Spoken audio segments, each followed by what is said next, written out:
to the RTÉ Soccer Podcast. Diallo here alongside James McMahon of RTÉ Sport Online. You can listen to this podcast every week on RTÉ.ie, Apple, Spotify, or wherever you get your podcasts, or watch it on YouTube, where you'll also find the timestamps for each episode if there's particular topics you want to skip ahead to. And this week we're joined by Keith Treacy and Paul Corry to talk about the League of Ireland, the upcoming FAI Cup semis, which will be live on RTÉ One and RTÉ Player, the Champions League with Man United and Galatasaray, which will be live on RTÉ Two and RTÉ Player on Tuesday, and some of the Irish abroad, including a good midweek for Andrew Moran last week in the Carabao Cup third round. And Jim, welcome back to the podcast. It has been a while. You. How are you keeping? I'm good, Raf. Yeah, new month, so maybe it's a good way to start the month by my latest appearance on this podcast. But good, yeah. There's certainly plenty has happened since I've been last on it, and certainly plenty has happened over the weekend. Obviously, with the League of Ireland and the stuff at the Tottenham Stadium on Saturday evening, and the VAR, and then the sendings off, and then the late goal and all that. And then it looks like the League of Ireland title race probably heading to where we think it's going to be heading.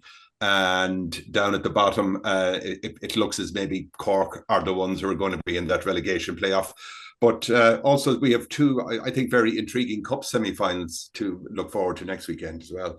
Yeah, so plenty to chat about there now. And starting with the Premier Division, on Friday, Bohemians beat Sligo Rovers 3-1. Cork City were beaten 1-0 at home to St. Pat's, who they meet again in the FAI Cup semi, so just a week apart between those games. And then Derry City, 6-0 winners over UCD. Dundalk won the Louth Derby 3-1 against Drogheda United. Shamrock Rovers then on the live RTÉ game, they beat Shelburne 1-0 with Graham Burke scoring the winner and then getting sent off. Now, Paul, looking at the table as it stands, they've a 5-point gap after that. I mean, Shamrock Rovers, but does it feel over? I know Alan Cawley was saying it on the coverage, and it kind of has that sense, as Jim said. Yeah, I'd agree with Alan and Jim's comments in and around kind of the season being over. I think if you look even at the game on Friday night, Shells were very much in it for the first 45 minutes, and that's kind of been the tail of the season, whereby when Shamrock Rovers have had to step up a gear and when they've had to find a little bit more, they've been able to do that. And, 5 points ahead with the remaining games to go, it's very hard to see them coughing up that sort of lead when you think about the amount of experience they have of going on and kind of seeing seasons out from this point in, the number of titles they have around the dressing room, and just the quality that they have to call upon. The fact that Jack Brown was back on the pitch the other night, Graham Burke popped up with a goal. They've so many players, particularly in that final third area, that come kind of clutch moments when you need somebody to step up. They ultimately do, and they've just got so much experience, like I mentioned, to just see these types of situations out. The flip side of that, Raf, is when they have presented opportunities to the chasing pack, nobody's been able to take a hold of those opportunities. So when you kind of marry the two together, it's very hard to see anybody but Shamrock Rovers coming out on top. And that could be vitally important when you see all the storylines surrounding the budget and the question marks around players' futures, managers' futures. It seems like they desperately need that Champions League money for next year's budget to tie down the important players, to keep Stephen Bradley at the club and continue to build.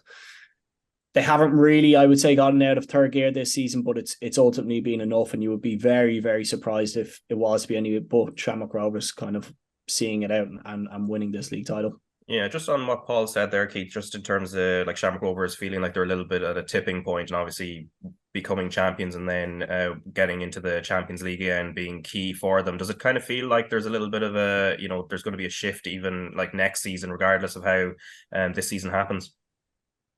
Yeah, it feels a little bit that way, Raf. I think a lot of teams, the likes of Bows, Pats, Derry, will take a lot of confidence from this season.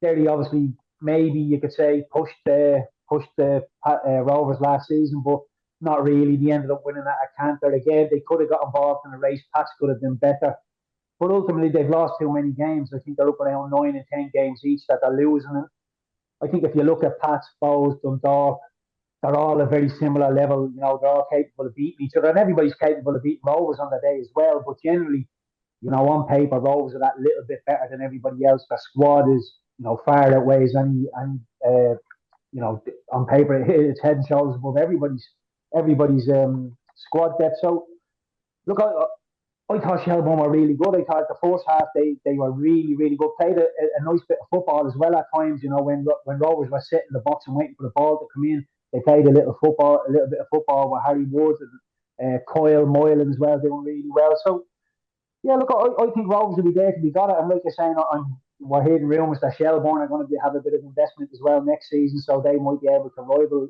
the likes of Shamrock Rovers financially. And I welcome it. I think that's the nature of the beast. This happens so many times. It just comes around. Somebody's financially backed, and all of a sudden they're the big dogs in the league. And look at it, like I say, it's the nature of the beast. Rovers have been cherry picking the best players coming back from England or the best players within the league, and it's gonna make it all a lot more exciting for us. So look, although mathematically it's not done yet, but Pats have to play Derry, Rovers and Bows in the last 6 games, so you would imagine that Pats to take 4 points there is a huge ask. And again, it's disappointing for the neutral because it's looking like Shamrock Rovers are going to win it without being anywhere near their best.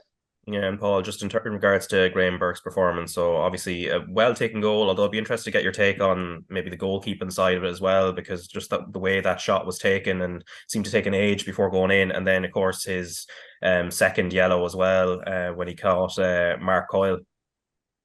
The good, the bad, the ugly of Graham Burke in probably the space of 20 minutes, and Berkey hasn't changed since I knew him when he was a young lad down in Belleville. I mean, first and foremost, for the goal, he does so well, I think. Like, he picks up that pockets of space and Poom just fires one into him, and he has that ability to just manipulate the ball and find an inch of room where probably others wouldn't.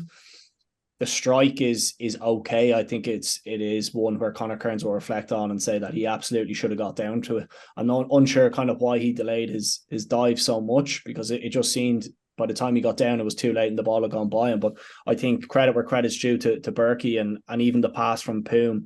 There's not many players, Raf, within the league who would probably be able to kind of find themselves that half yard even to get the shot away. And he's popped up, I think, with some important goals. Even if you think back to the penalty against Derry, that was a pressure penalty that he made look very easy. And he seems to be one of those players that when the pressure comes upon, he's able to produce a moment. The sending off is just unfortunately something that has kind of followed Graham for the last 5, 6, 7 years while he's been at Rovers. He's picked up far too many red cards. The first yellow, he's just hanging on to the ball for far too long and probably playing in a part of the pitch that Stephen Bradley doesn't even want to see him in, which is kind of just outside his 18-yard box, coughs up the ball and gives away a silly foul. And then really, with Graham's experience of playing even within the international side and being around the League of Ireland for so long, you can't dive in like that and leave your studs up. And it was a definite second yellow. I think maybe Glenn Cronin or some of the Shamrock Rovers bench didn't take too kindly for it, but it was an absolute stonewall second yellow, and unfortunately means that Graham will miss a game with that suspension. But for Rovers, big moments, big players, Graham is certainly somebody who stepped up in the last couple of weeks. Yeah, now let's listen to Stephen Bradley, because he was speaking after the match. Stephen, a lot of speculation in studio about what the message was at halftime and what the key to that second half performance was. What was the message? There was a few things off with our press in the first half. We weren't moving in sync. Our spacing was a little bit off, and as a result they got a foothold at times. And then when we were in possession, we weren't using the overload enough. We had really good overloads and we kept coming away from it and playing long balls. And second half we made the game much shorter in every aspect and controlled the second half. A really professional performance, and it feels, I know it's only 3 points, but even the way you celebrated it with your backroom staff, how big a win is that in the overall context of the run-in? We know it's really important. What was there, 4 games left? So we know it's really important. Shells don't give away many goals, so we knew it would be a tricky one. So it's important, 3 points. But it's the noise coming out of the dressing room. It's important to celebrate these, but even talking to Lee a couple of minutes ago, I know the cliche is 4 cup finals still to go. Yeah, we've been here before. We know what's in front of us, but you do have to enjoy these nights because Dublin derbies, I think our record this year in Dublin derbies has been fantastic. So you have to enjoy these nights, and unfortunately we have a long break now before the next game. But we'll review this and then move on quickly. How difficult is that to navigate the break? To be honest, I don't think we should have it. I think we should be playing Cork on Monday. I'm not sure why that hasn't been put in this Monday. In every other country it would be. It's a really poor decision from the league in my point of view. But it is what it is. We have to get on with it. Appreciate your time. No problem, thank you.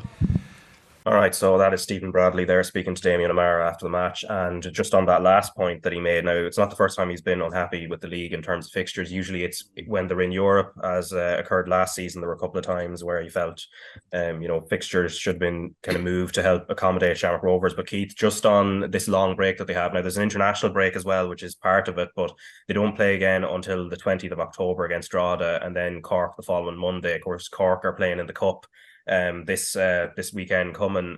What do you make of that in terms of how the fixtures were laid out? Do you think maybe is he correct that maybe it should the Cork game should have been moved to this Monday? Yeah, I think I'd like to see the Cork game this Monday. I don't see a reason why it shouldn't be played. Saturday, Sunday, I think is enough recovery when you're at this stage of the season. And I think they're just trying to, obviously Cork are in the semi-finals of the Cup, but I don't think that really comes into it. Monday, then the game is not until Saturday.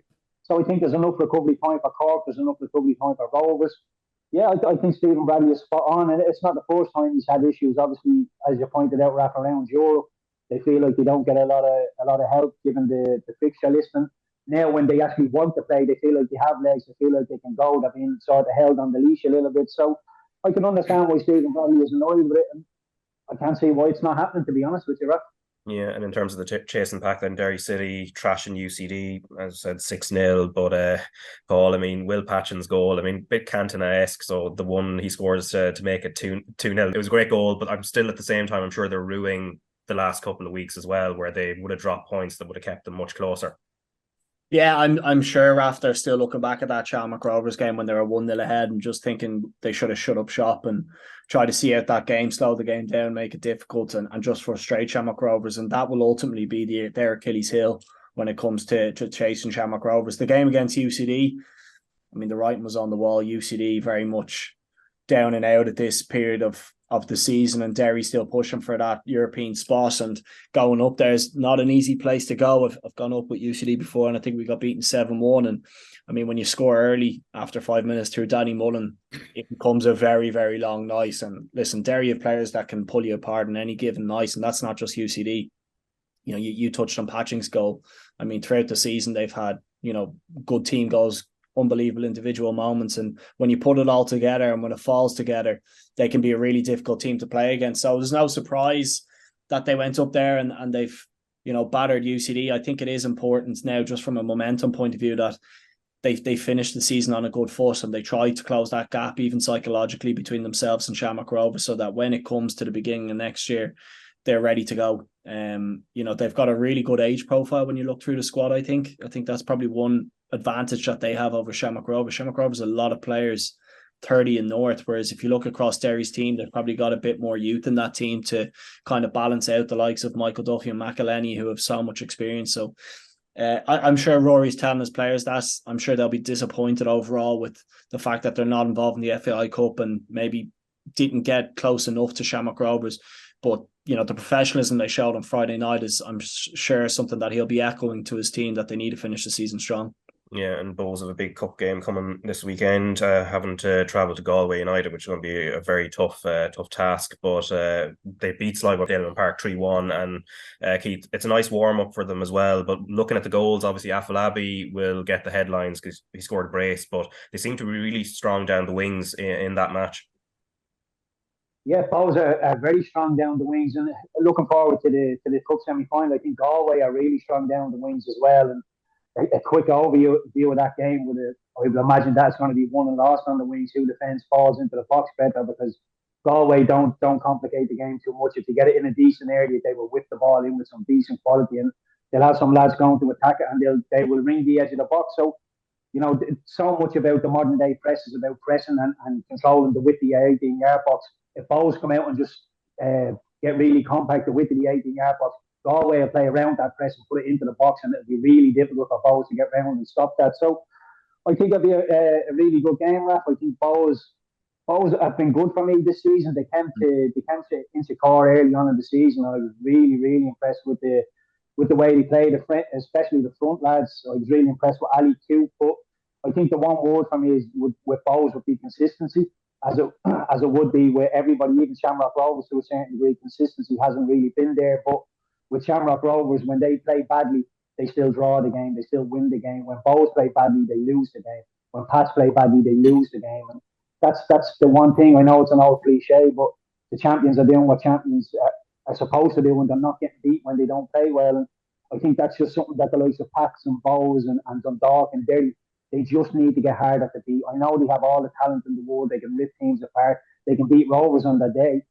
But when they turn up on a Friday night and it's not quite clicking, the pitch is a bit muddy or it's windy and it's raining, can they just dig out a result out somewhere? Largely this season, they haven't been able to, and that is the difference. But really impressed with Bowles this season, and again, don't want to write off this season just yet, but I'm sure Bowles will be thinking next season we must be licking our lips and thinking if we can all get a decent pre-season, get on the same hymn sheet and really go and attack Rovers. Yeah, we'll come back to the Cup very shortly. Obviously, two big games are going to be live on RTÉ One and the RTÉ Player. But Jim, just on Sligo Rovers, the defeat at Bows, obviously it's a little setback, but the last couple of weeks before that were obviously beneficial in terms of picking up points and giving them a little bit of security, with especially with Cork City dropping points. But what is the mood in Sligo in and around what's happening with the club? I think it would be fair to say, Raf, it's been hugely disappointing season for Sligo. I mean, looking back on it, I think their best performance of the season was a 2-1 defeat against Shamrock Rovers in Tala back in May. There really wasn't much lift up. I know there were a lot of injuries back around the late spring, early summertime. Okay, they sold Max Mata. They sold McGinty. He's only gone out on loan to Wrexham with the option of buying him back. But there was no kind of lift off. I mean, there was 1 month there. I think it was the month of August. They didn't score any goals at all. It's just that they've managed to have that buffer. They've managed to have that buffer over Cork for the last couple of months. So there was no danger. Like, people were asking me, what about John Russell? Is his job under threat? I personally never thought it was, and I don't think the board had the appetite to get rid of him. So John will be in place until the end of the season. But just looking ahead next season for Sligo, I'm just thinking to the Premier Division next season. Like, we won't have a team like UCD down at the bottom.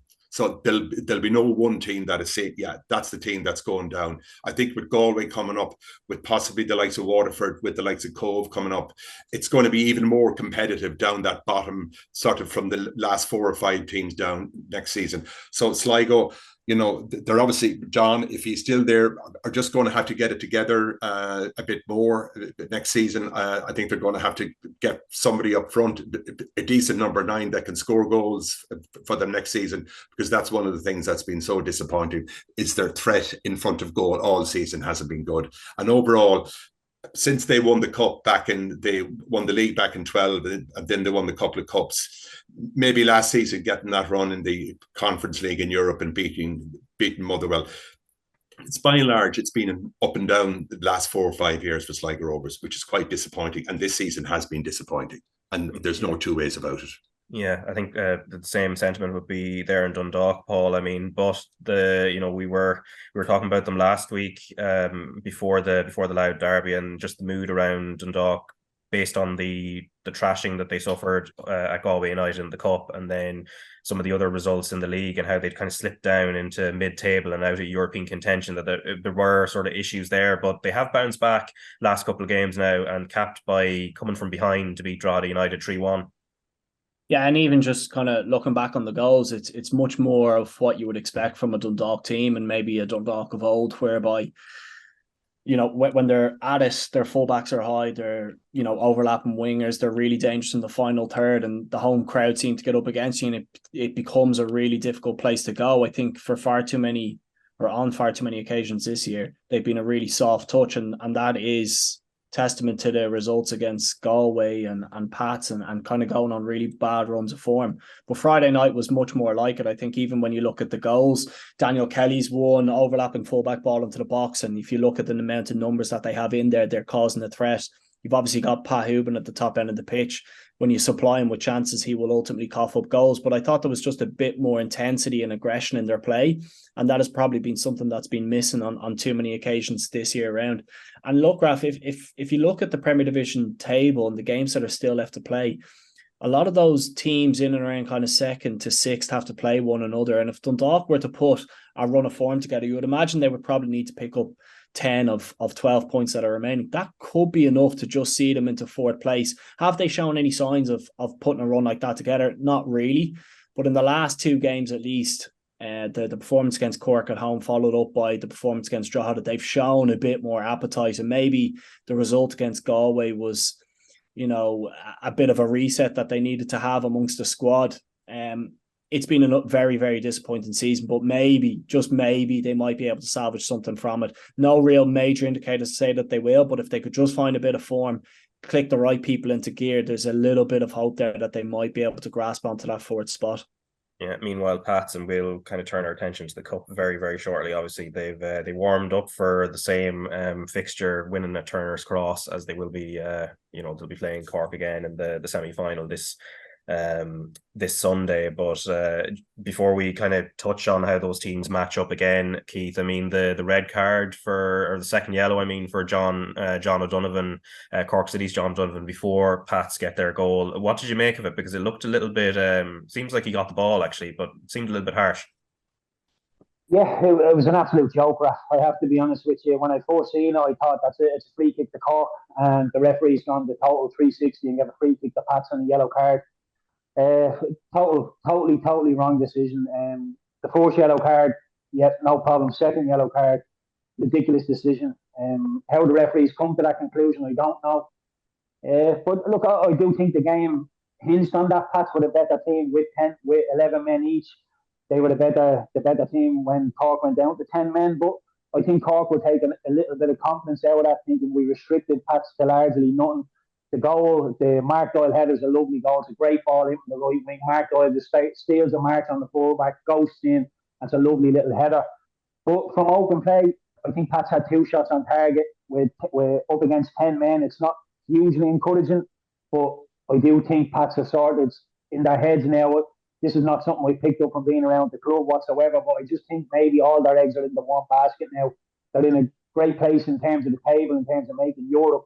But I think they want a bit of silverware. I think they want to win the FAI Cup. So the focus has obviously shifted now to Sunday in Cork. It's going to be a huge game. I wouldn't read too much into the game that's just passed, Raf. I think as I said, I think the game sort of hinged on the red card. Pats were slightly the better team, but I think we'll see 2 different animals now on Saturday going at each other.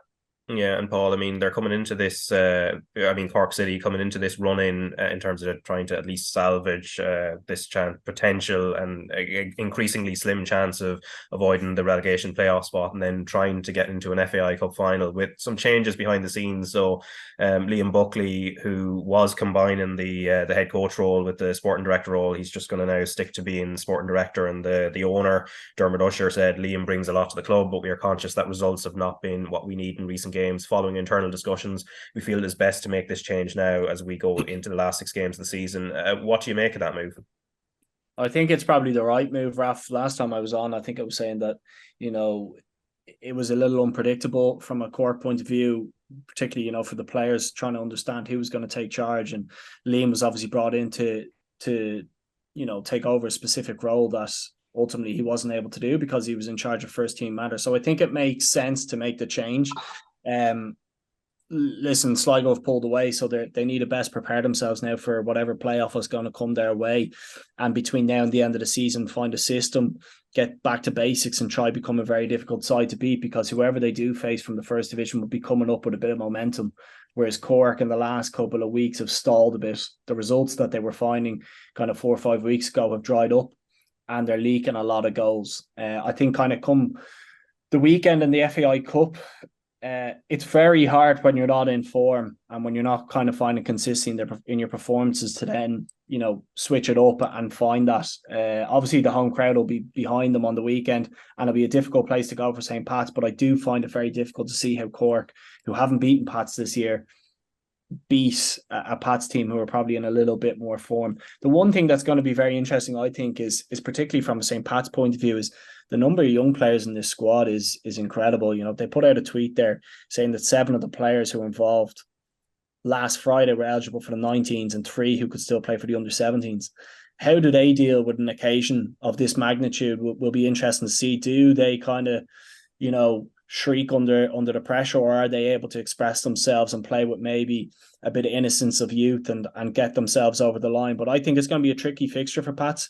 But at the same time, I feel like it's one whereby they've shown enough throughout the season. I think they've got enough firepower at the top end of the pitch. If you could get somebody like Chris Forrester to dictate the game, Turner's Cross, not easy place to go, but I think they'll just about have enough to get over the line.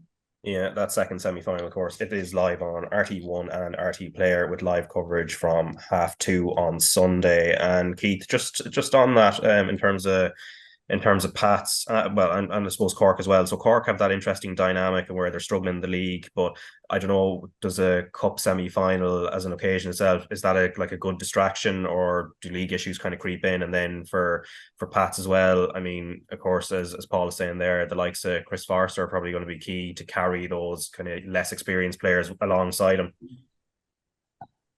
Yeah, I think I don't think Cork. I think you have to be realistic. There's obviously a lot of noise around the situation of Cork being in the relegation playoff, but you have to be realistic. And to be realistic, you would have thought Cork would have been in the mix-up for that. They haven't. UCD are obviously going down automatically. Cork might go into the relegation playoff. It's not the best place in the world to be, but they're not gonna get Sligo. They're going to be in there. So I would have assumed that this would have been something they spoke about at the start of the season. We may be in the relegation playoff. I don't think they obviously expected to get to the FAI Cup semi-final. So for me, they're bang on track in the league. They're not going straight down. So that's success number one. Can they stay up through the playoffs? That would be success number two.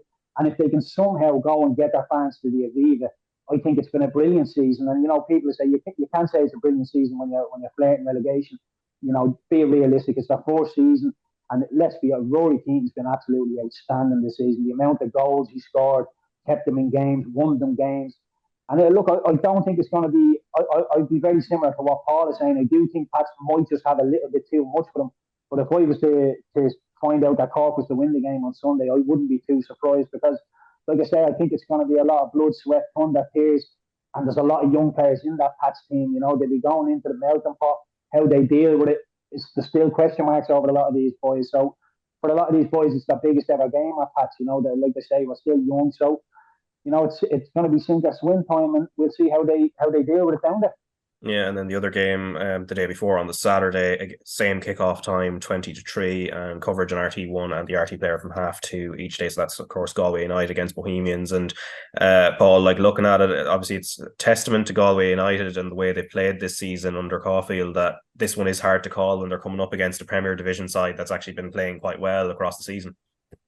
Well, everybody stood up and took notice after the quarter-final performance against Dundalk, and I wonder, will that performance and that result maybe just ensure that Bows, don't arrive up to Galway thinking that they're already in a FAI Cup final? Maybe they will have learned the lesson that Dundalk failed to on the night.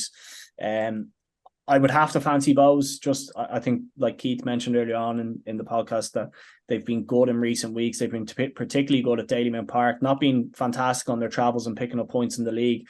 But I think when you've got somebody like Jonathan Afolabi at the top end of the pitch in such good form, you saw the impact that Dylan Connolly had on Friday night. Ali Coote looks like he's picked up a bit of form, and the relationship then between Clark and Afolabi has been superb in the last couple of months. They're so dangerous on transitions. They've got so much pace in the final third. I think they could hurt Galway in those moments, and potentially, if you can feed Afolabi, he could be enough to kind of get you over the line. That said, we're talking about Cork and maybe struggling for a bit of form and a bit of momentum.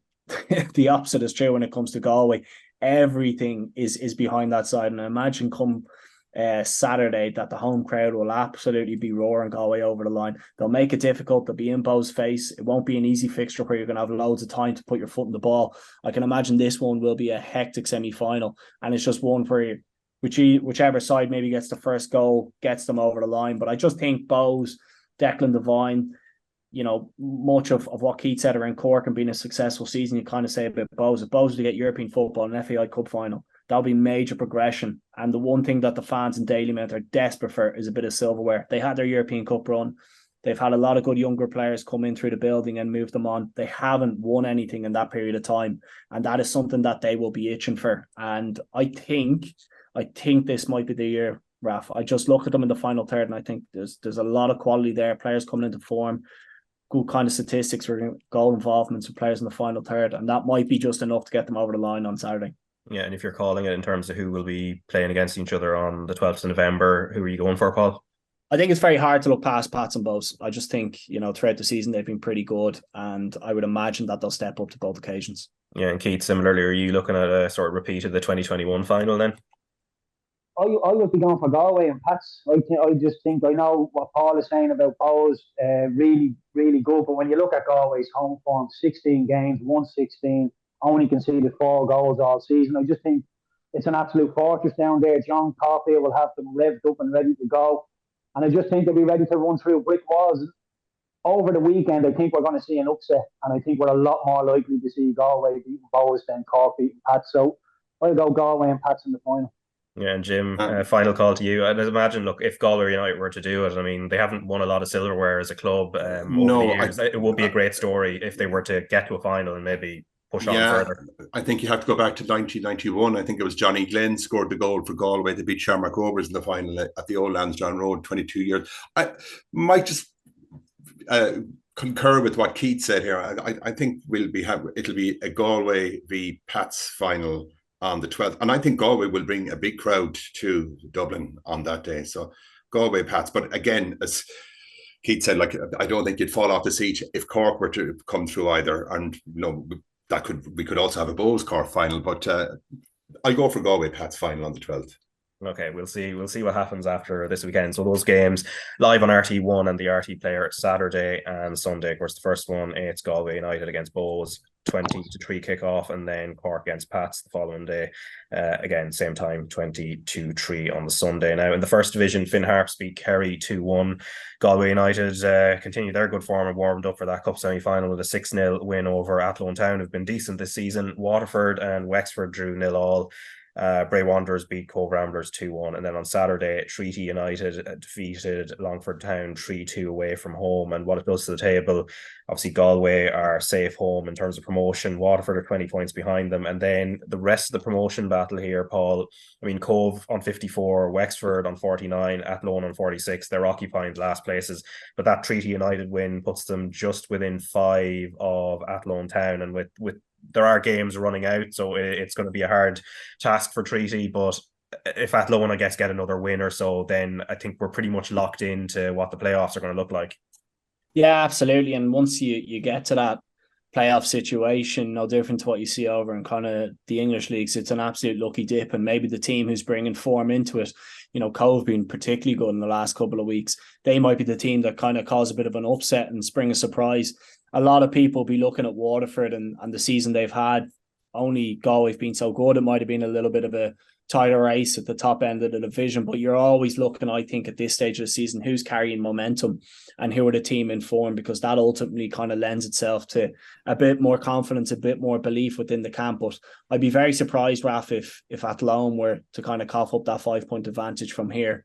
I'm sure a lot of people in that Athlone camp will just be saying, don't lose games, ensure you get points and find yourself in that 5th position come the playoffs. But it's one that we will be keen to look and see how it progresses, particularly when it gets that playoff stage and we start looking at who might be the team to come up against Cork. But whoever it is, it will be a right dinger of a game.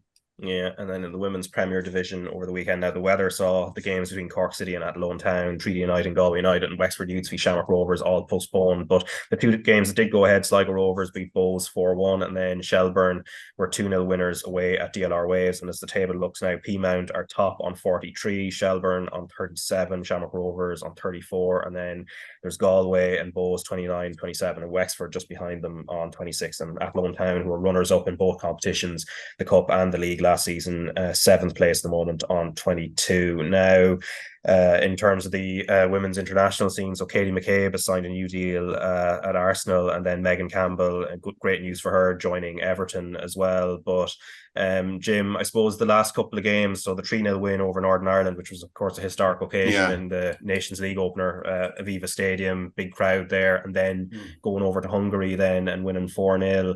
The mood music is changing slightly in terms of, well, changing drastically. Obviously there's been a change from Vera Pauw. Eileen Gleeson is still the interim manager for now, but in terms of the mood around the camp, it has taken away a little bit of that, I suppose, whatever sour notes were there for the moment.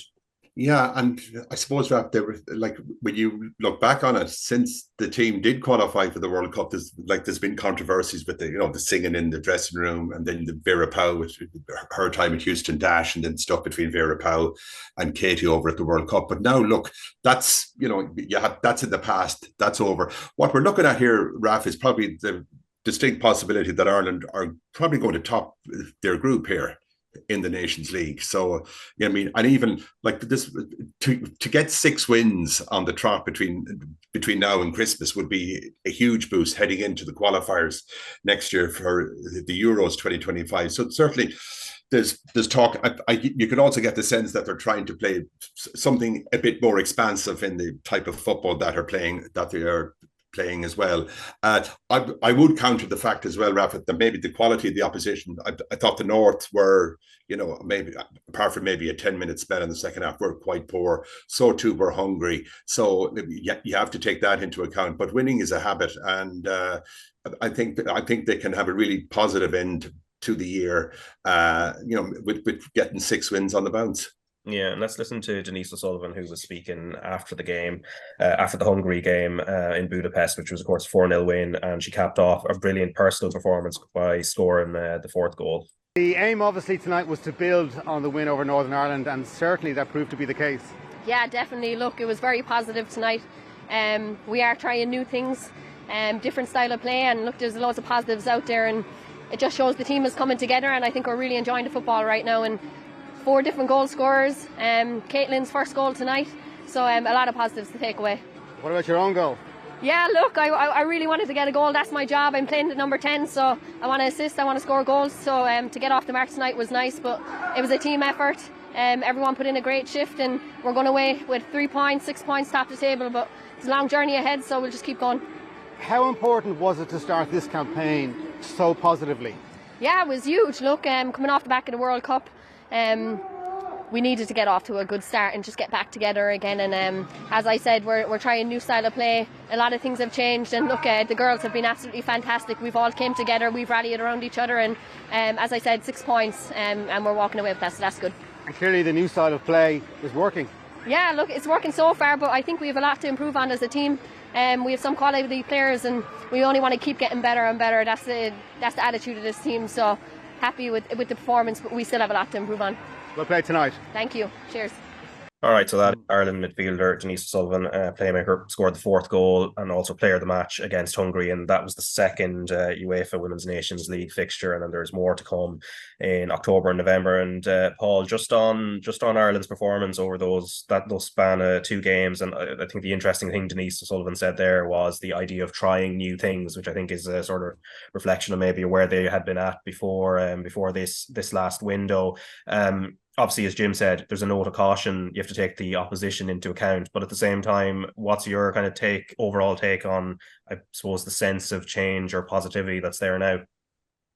Yeah, there was an element of change, Raf. I wouldn't say it was drastically different than what we were maybe doing under Vera. You would say that there was times within both games where we moved the ball probably a bit better, and we made the pitch bigger, and we tried to play out, particularly through our 3 centre halves.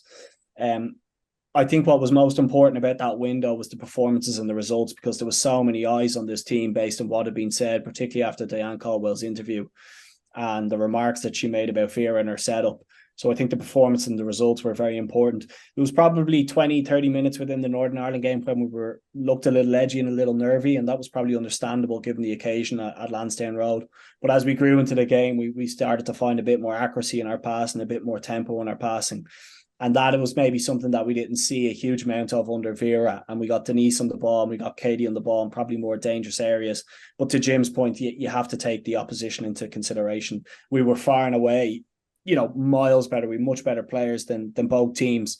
And really, the Nations League will be your kind of testing ground to try new things out and to try these new styles of play with whoever takes mantle of the women's team to then play against better oppositions. But this campaign, I think, will be very beneficial because it does allow you that time to try things out, and it will give you a really good opportunity if you're to top the group to get that playoff against a lesser nation to then qualify for another major tournament.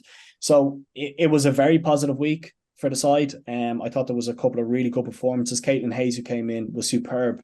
playing out from the back, and that's maybe not something that we've had. And then Tyler Toland in the middle of the park looked very, very assured with regards to kind of moving the ball through the thirds. And then Caruso at the top end of the pitch was excellent in both games. So a number of positive indicators, but it's one that you probably don't want to get too carried away until we play better opposition, better players, and then we start to see whether or not the fruits of this new style of play is going to work, or whether or not we need to find a balance between the two.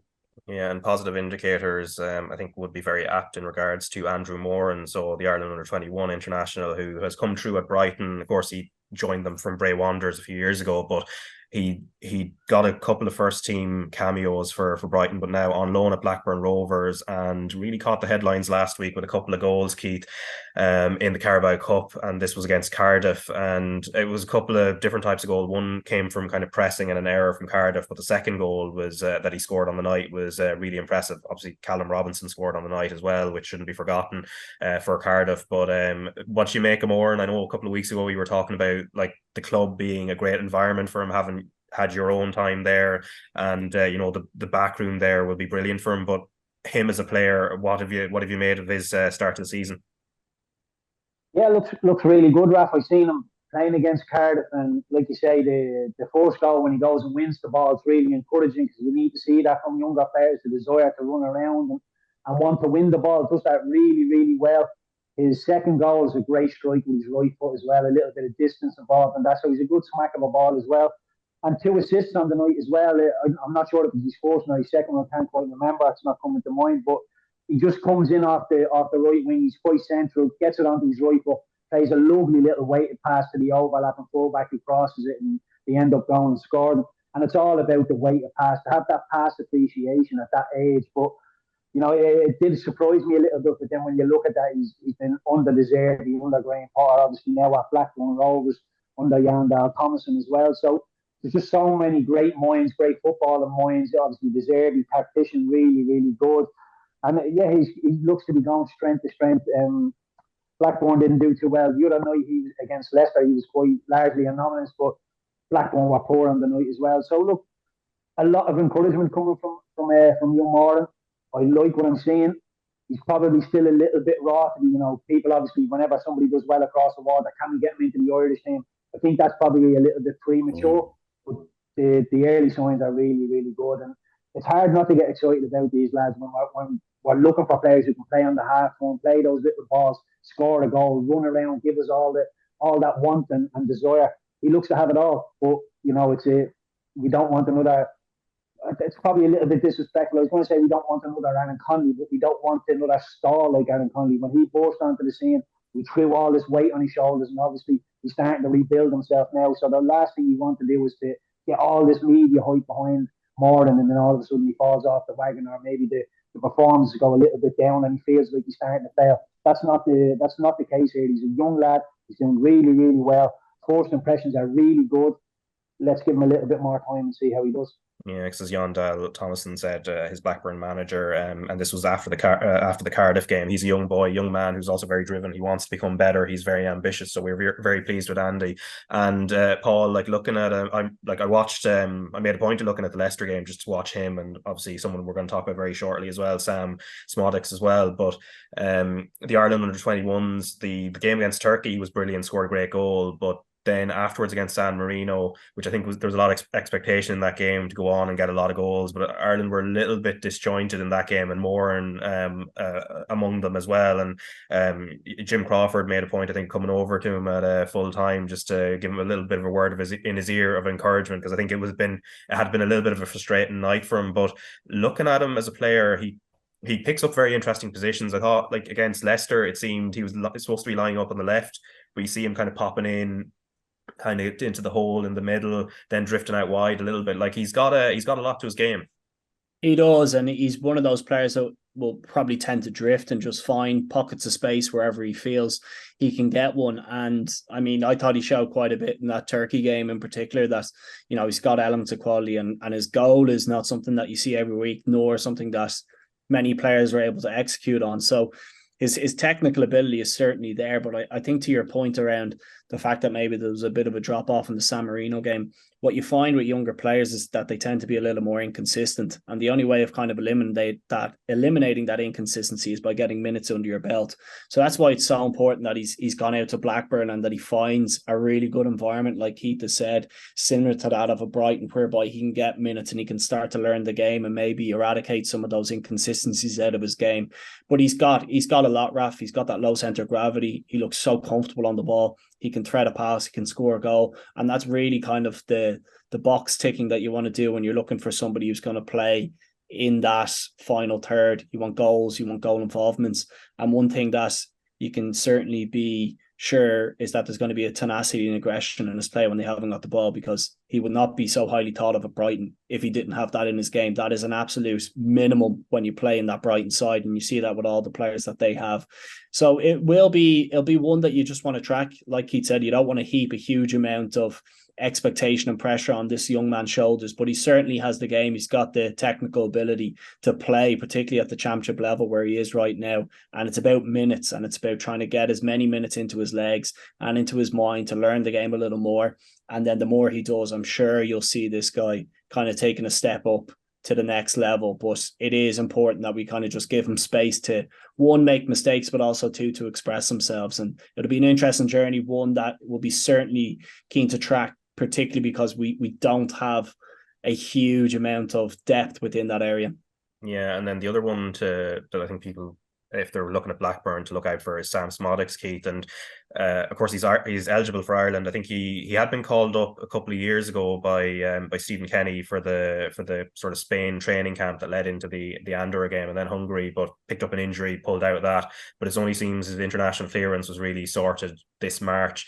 Playing as a false nine yesterday against Leicester, scored a goal and has been in really good goal scoring form this season in that position. Like, what for people who haven't really seen too much of him, what type of player is he? He's an attacking midfielder, Raf, really good player.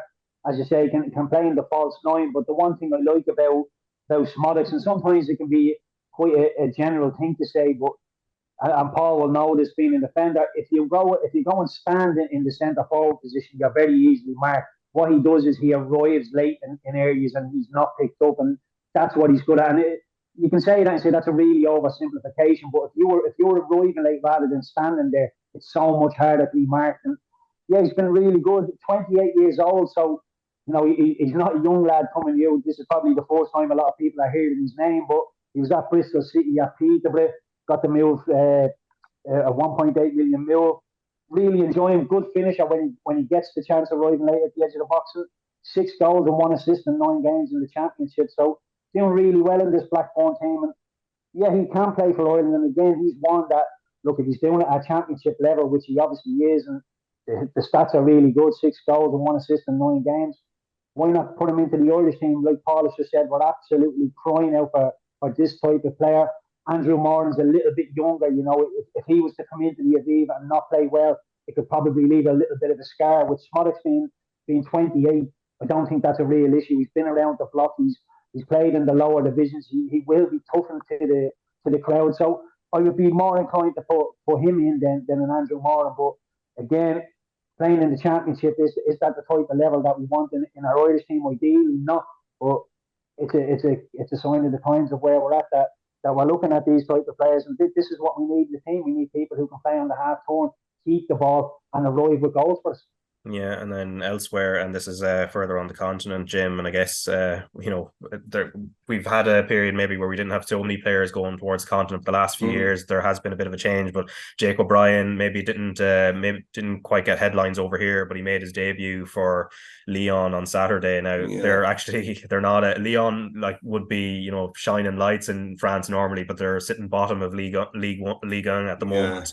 And I think he's the first Irishman to play in that league since Cascarino at Nancy in 2000. So that's a bit of a way. You know what I mean? In fairness, Raf, we've had a good sprinkling of players that have gone over to that are playing on the continent. And of course, if you look at the likes of say, for example, Irish midfielder now Burnley, like, I mean, the fact that he started out at Anderlecht, you know, Cullen, sorry, Josh Cullen, you know what I mean? So, like, I mean, so, you know, that the normal avenue where you think it's England, Scotland, like, I mean, and obviously Brexit has a bearing on it as well, but there are other leagues to explore as well. And some Irish players are exploring those leagues, you know. Yeah, so. and one of them, of course, another one, Troy Parrott, Paul. Yeah. I mean, I was looking. I'd seen his goal last week, that he scored against Heerenveen in the Dutch league, and I was obviously on loan there from Spurs. But then he's followed it up again with another well taken goal against Sparta. So this is for Excelsior, and this is one of the Rotterdam derbies. It's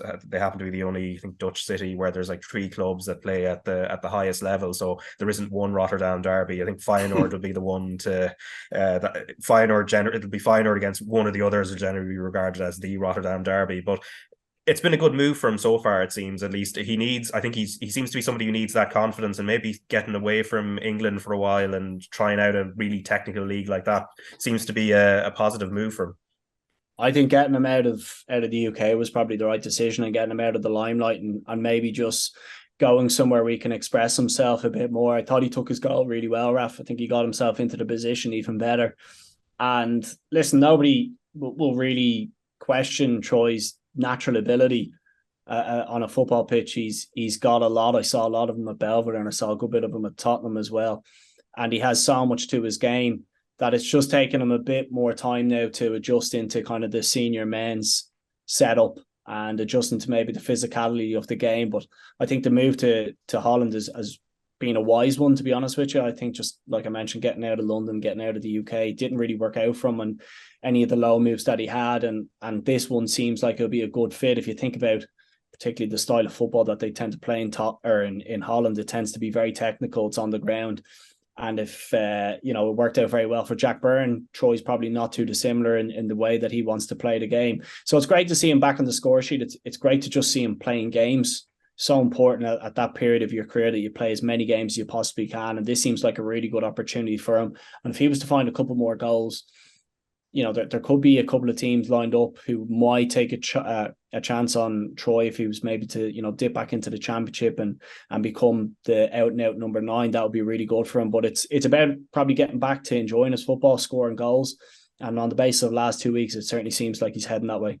Yeah, for sure. Now, staying with Europe, and of course we've got Champions League coverage on RT2 and the RTÉ Player on Tuesday, 7:30 p.m. and the game is Manchester United against Galatasaray. And I suppose going into this for Man United, Jim, they every time they get a slight upturn, then there's like bad news that follows it. And of course, at the weekend, it was a defeat at Crystal Palace, where it just kind of showed up the fact that they do have issues going forward.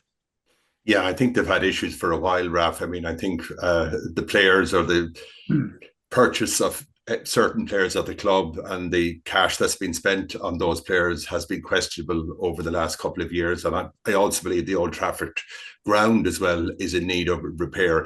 And to be honest with you, apart from, you know, winning a couple of cups over the course of the season, as they did last season and as they did under Jose, like it's been really like the last decade, ever since Alex Ferguson has left, there's been signs that, yeah, they're going in the right direction, and then there's a kind of a pullback, or there's a bit of a drawback, and there's a couple of setbacks.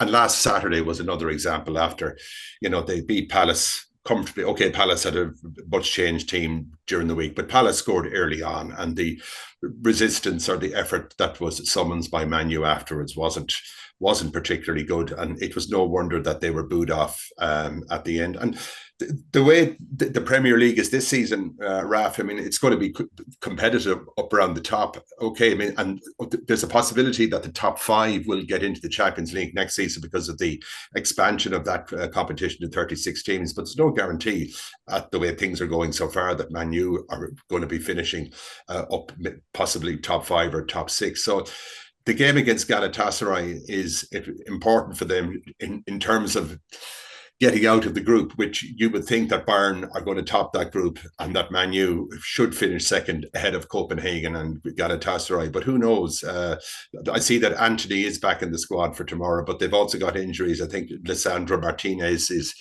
injured as well. So they've got a couple of injuries to deal with. But overall, and in particular, their form at home has been very poor so far this season. And I think the longer it goes on, obviously, then you're going to have some pressure coming on Erik ten Hag, but I think the problems at Man U extend well beyond the Dutchman.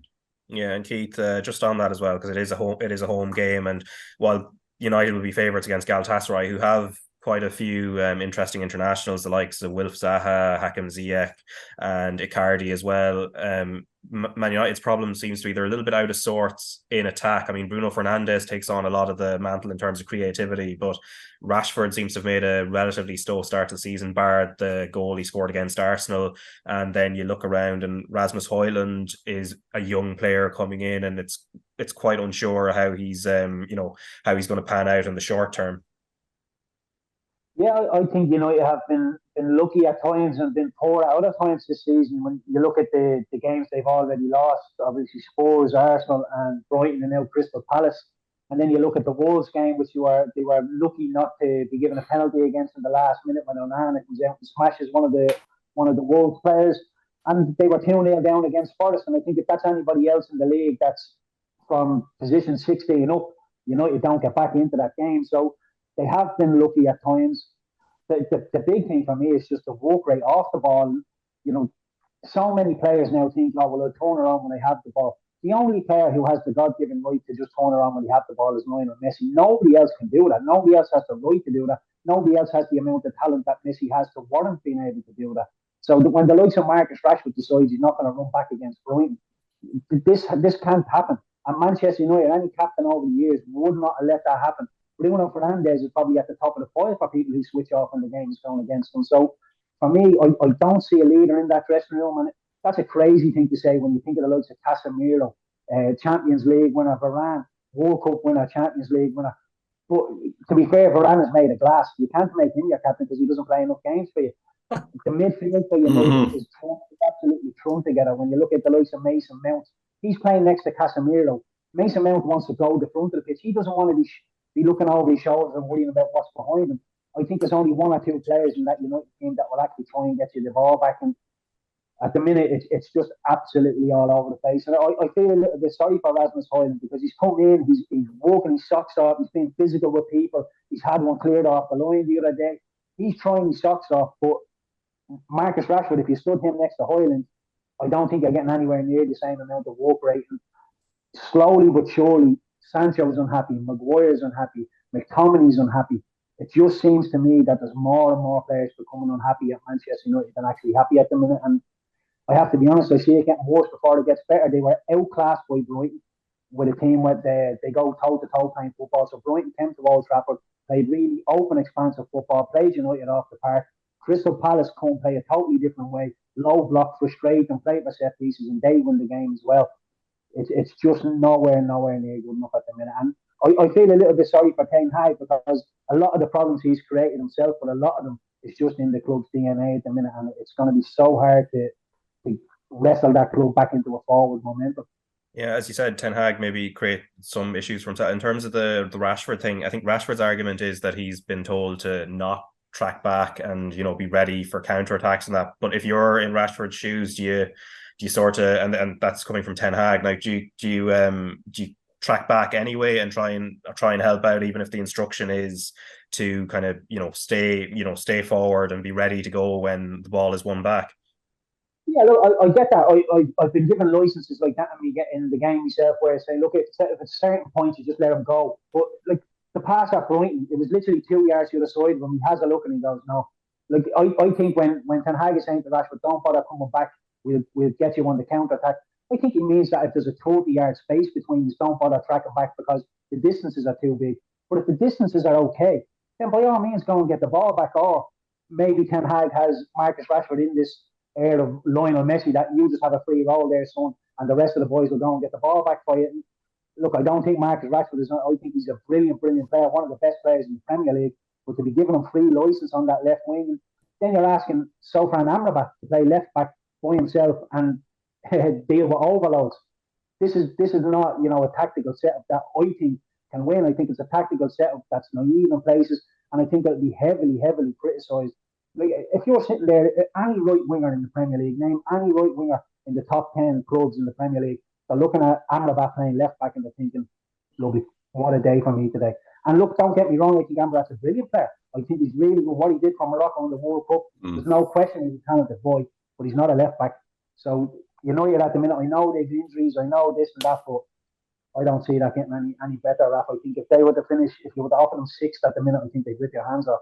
Yeah, and on the same night, Arsenal continue their Champions League campaign. So they're at Lens, who had made a really poor start to the league on season, but they've picked up in the last couple of weeks. However, Arsenal are going to be heavy favourites for that. I was just wondering, Keith, what's your take on the amount of game time Arteta seems to give to Bukayo Saka? Because he is somebody who seems to be like overplayed, and then he picked up a knock there at the weekend when there was a possibility he could have been taken off. Now, I think Arteta's argument is he wants to give him enough game, like the top players play pretty much every single minute, and it kind of wants them to, I think, to be used to playing the full 90. And then when it comes to like a crunch game at some point where it gets into 80, 85, 90, that he'll be ready to go to make a difference. So where do you land on that sort of argument in regards to Saka and trying to keep him sort of like fit and healthy? Yeah, it's a very fine line, Raf. I have to admit, when Havertz puts the penalty in and Arsenal go 3-0 up against Bournemouth, I think it was around the 55th minute, something like that, I was looking at it thinking, take him off, because it's just, you can sort of see it developing that the Bournemouth players think, right, the game's gone. If a ball drops a 50-50 here, it only takes a half split section to think, I'm going to go and do them. And then players don't generally think like that. We can't afford to lose Saka. Martinelli's already gone now. We need Saka fit. We have to have Saka fit. And even for England, Raf, like, people are asking me, he's so important for Arsenal. He is. But he's one of the first names on the team sheet when it comes to England as well. So this is by no means just an Arsenal thing. He's huge for Arsenal. Like I say, probably the first name on the team sheet, but the same for England. And as a winger, you see how many times he comes in onto that left foot, he passes the ball, and then you'll get a little wrap around the ankles, a little nick on the Achilles. These things add up. But to be fair, last season I was saying I don't fancy Arsenal to give us a title race, because I thought the likes of Saka, Martinelli, Odegaard having just blooding themselves in the Premier League, playing an awful lot of games now, being heavily relied on. I thought injuries would creep in, but he's been very, very robust at the minute. Look, Arsenal's injury risk is not great. They obviously one or two gone missing, but look, I think Arsenal are on doing really well. But again, it's hard to get behind it. I know Manchester City lost to Wolves, but I think it's still very hard to think the wheels are falling off the Manchester City bus. I don't think anybody's thinking that. It's just I still think there's a group back, and hopefully Arsenal can be the best of the rest. And it's not what anybody wants to hear, but I think that's where we're at. Yeah, and we'll see this weekend coming when City and Arsenal meet, and where Arsenal are at in comparison. Obviously, Kevin De Bruyne out injured for the next few months anyway. That might be a little bit of an equaliser. But Chelsea, Paul, I did want to ask you about them. I know you keep a close eye on them, and they're hovering sort of further down far away from the top end. But there have been a lot of pieces written around them that, as much as they're struggling to score goals and they're struggling to put points on the board, that the actual metrics behind how Pochettino has them playing is better than what the results are showing.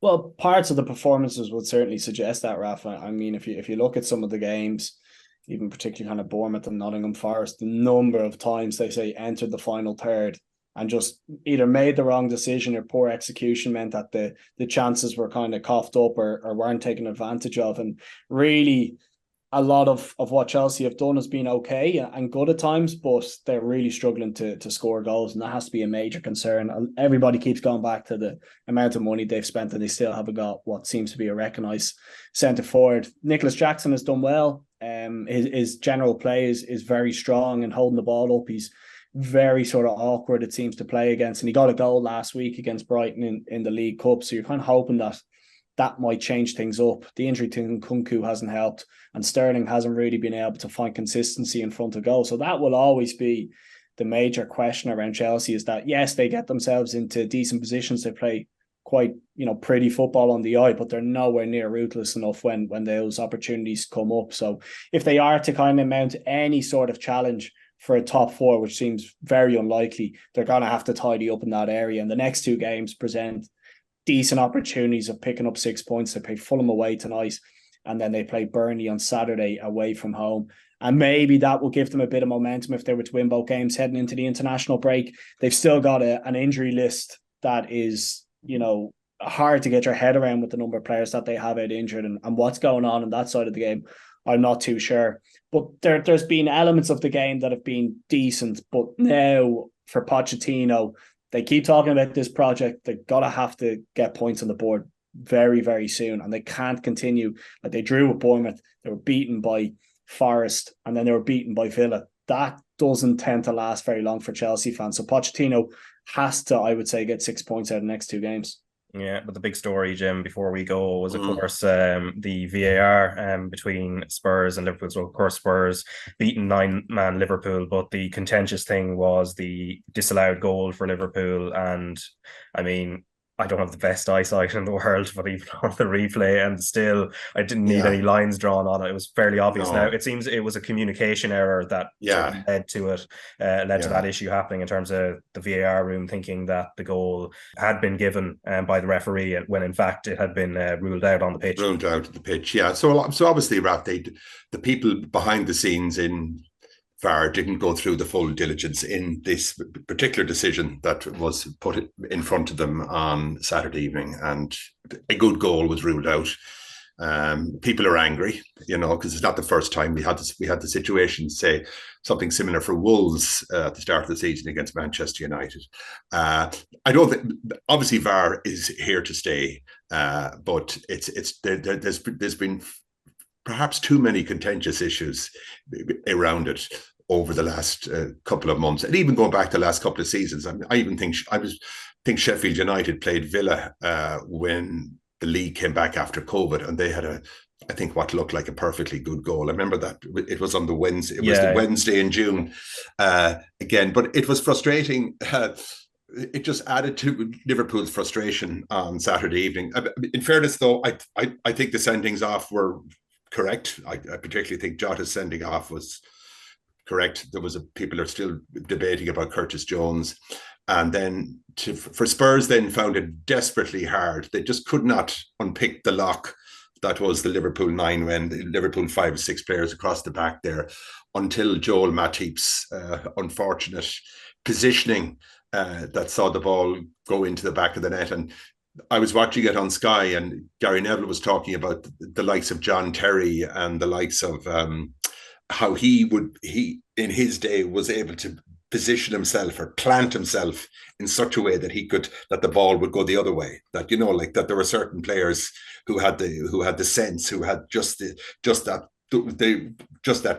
I suppose nuance and I suppose footballing intelligence in some ways. And that's not being harsh on Matip, that they can arc their body in some way that when the ball comes across, that it doesn't squirt high into the roof of the net. So, but at the end of the day, look, it keeps Spurs' run going. They're certainly doing very well under Ange Postecoglou, even though some people think, and whether they're right or wrong, that honeymoon may come to an end at a certain point, which it may very well do. Oh, probably. I'm sure it will. Sorry, Ralph, I was just going to say, it's funny, Jim, that you were saying there that VAR is here to stay. I think if you gave me the option of keeping or getting rid of it, I'd get rid of it. Oh yeah, but apparently at the moment, like it's I would keep the goal line technology. I like the technology that they used in the World Cup when it came to offsides, and it seems like far more of the computers and the intelligence behind it was actually making those decisions. But I think it's killing the game in instances, and particularly scoring goals, and you can't really celebrate, and it's killing the atmosphere within grounds. I think an element of decisions are always going to be subjective, and it should be left to the officials on the pitch. The instance that I mentioned around offside and goal line technology, I think that works, but I'm not sure. I know huge sums of money into this, and it's not going to go anywhere, but I'm not sure it's benefiting the game. Yeah, unless they go to the rugby style bunker system, you get sent off for 10 minutes while somebody else decides over a 10-minute spell. Are you actually we're going to reduce it down to a yellow card, nothing at all, or you're staying sent off? But just a final point, just on the red card for Curtis Jones, Keith, because it was something being debated by Gary Neville as the match was going on. he didn't think it was a red card because there'd been contact with the ball. Then the foot goes into Bissouma. But where do you stand on that one? Because obviously he didn't mean to do the player, but at the same time, by the letter of the law, where the contact is made, it seems like it is a red card. Yeah, it's a tough one, Raf, because I think if you played the game, you can sort of understand that Curtis Jones is trying to get his foot over the ball to trap it and control it and bring it towards him. As it happens, Bissouma arrives on the scene and he ends up. Look, he actually makes contact with the ball and his foot rolls over the ball and then he comes into the Bissouma. So if you come in over the ball with your stud shown, you deserve a red card. The fact that Curtis has come in low, his foot has come up the ball and then gone into the Bissouma, I can see why a red card is given that, but it's not a red card to me whatsoever. The thing that I really didn't like is that when the referee got to the monitor to have a look at it, the still of the impact is there waiting for him to have a look at it. And I think if that's the first picture you see when you go there, now, and look, if you were to show me that still, I'd say it's a red card all day long. But when you take everything into consideration, the fact that he made contact with the ball first, he studs roll up, and then he hits Bissouma, I think it's a yellow card, maybe. In the game, I think it's a harsh red card. I've no problem with the Jota one. The first yellow card, when there's a little bit of a coming together with Doggy, I think Jota knows what he's doing there. He tries to play it off like, oh, I didn't, it's a coming together. I think that's a yellow card. That's crazy stuff. He deserves a yellow card. There's not a lot of contact, but you can't do that. You can't go onto your back like that if you're in a yellow card.